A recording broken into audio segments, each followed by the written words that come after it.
एक और दिल दहला देने वाली एनिमेटेड हॉरर कहानी। यह कहानी दादाजी के बारे में है। भूलना दादाजी का कमरा। यूं तो सभी परिवारों में हर सदस्य की कुछ आदतें अजीब सी होती हैं। मेरे दादाजी कुछ ऐसे ही थे। कहीं भी वे गायब हो जाते थे। कभी कभी तो कुछ दिनों के बाद ही आते थे। हाथ पैर और पैरों पर अचानक ही चोटों के निशान दिखाई देने लगते थे। जब उनसे पूछा तो उन चोटों का उनके पास कोई जवाब नहीं होता था। इन्हीं अजीब चीज़ों में से एक उनका कमरा भी था, जहां किसी को भी जाने की इजाज़त नहीं दी जाती थी। यहाँ तक कि वहाँ की सफाई भी वे खुद ही करते थे। एक दिन बचपन में खेलते वक्त मुझे उस कमरे से अजीब सी आवाज़ें आ रही थी। मैंने झुककर दरवाजे के नीचे से झांक कर देखा तो मुझे एक परछाई दिखी। तभी देखा कि कमरे से खून की तेज धार बह रही थी। देखते ही देखते मेरे पैर खून से सन चुके थे और मैं छोटा था तो यह देख के घबरा गया और वहीं बेहोश हो गया था। तो माँ मुझे डांट रही थी कि मुझे धूप में नहीं खेलना चाहिए।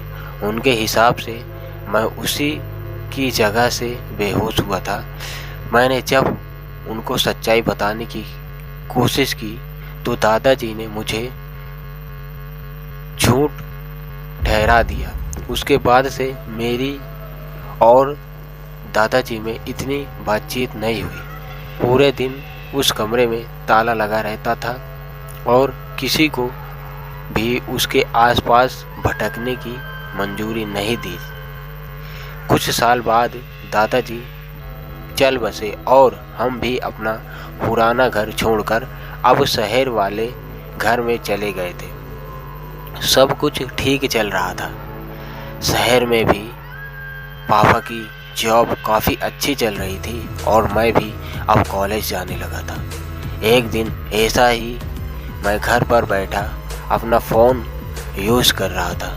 तभी मैंने देखा कि मेरे दोस्त ऋषभ ने एक नया आई लिया है। मैंने तुरंत उसे फ़ोन किया और कंग्रेचुलेसन करते हुए उससे पूछा कि आखिर उसने बताया आईफोन कैसे कर। हमें कुछ काम से दादाजी के पुराने घर पर जाना है और हम अगले ही दिन दादाजी के घर के लिए निकल गए।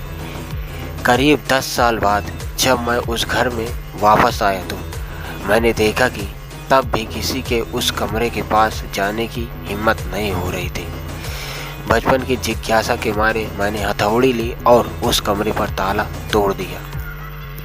मुझे मन ही मन में खुशी तो बहुत हुई, मगर एक डर भी अंदर भर गया कि आखिर ऐसा क्या था जो दादाजी हमसे छुपा रहे थे। अंदर घुसते ही मुझे कई सारी अलमारियां दिखी जिनमें अलग अलग अजीब सी चीज़ें रखी हुई थी।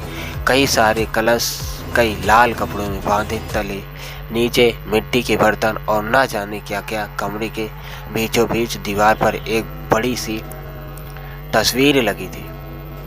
वह तस्वीर एक घर की थी जो एक नदी के किनारे बसा था। इतनी खूबसूरत तस्वीर को बंद कमरे में नहीं होना चाहिए था। तो मैंने उस तस्वीर को वहाँ से उतार कर बाहर हॉल में लाया और कमरे को खुला रहने दी। लेकिन उस रात जब मैं सोया तो मेरी नींद एक बड़ी सी नदी के बीचों बीच खुली। मैं वहाँ कैसे पहुँचा यह सोचने का मुझे समय ही नहीं था, क्योंकि पानी का बहाव इतना था कि मैं अचानक से डूब रहा था। जैसे तैसे बच बचा के मैं किनारे तक आया तो हैरत यह हुई कि वहाँ घर था तो दादाजी के कमरे वाली तस्वीर में यह देखकर मानो मेरे पैर तले जमीन ही खिसक गई। मगर दिल तब दहला जब मैंने थोड़ी दूर देखने की कोशिश की। वह घर बिल्कुल मेरे पुराने घर जैसा ही था, जिसके हाल में भी कुछ देर पहले सो रहा था।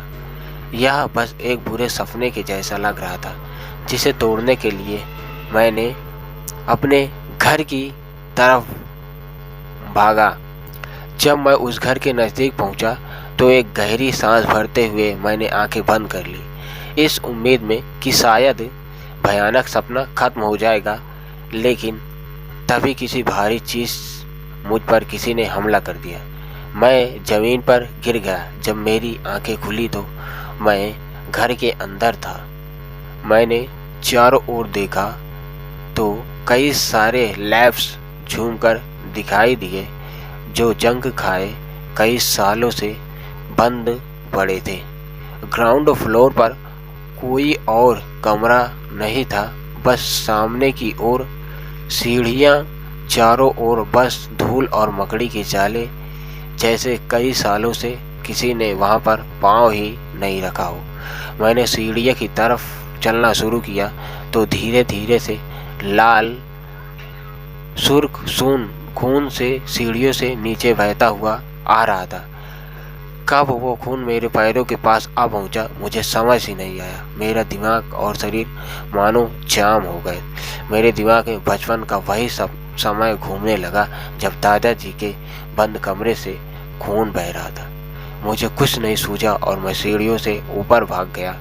खून ठीक सामने वाले कमरे से निकल रहा था, वही दादाजी वाला बंद कमरा। जब मैंने नीचे से देखा तो मुझे फिर से एक परछाई दिखी, जैसे बचपन में दिखी थी। उस कमरे से अब भी अजीब सी आवाज़ें आ रही थी, लेकिन इस बार उस कमरे के दरवाजे पर कोई ताला नहीं था। मैंने जब वह कमरा खोला तो मेरे रोंगटे खड़े हो गए। मेरे सामने एक बूढ़ा आदमी बैठा था, जिसकी पीठ मेरी तरफ थी और वह उस तस्वीर को ही देख रहा था। तो thanks for watching this video. मिलते हैं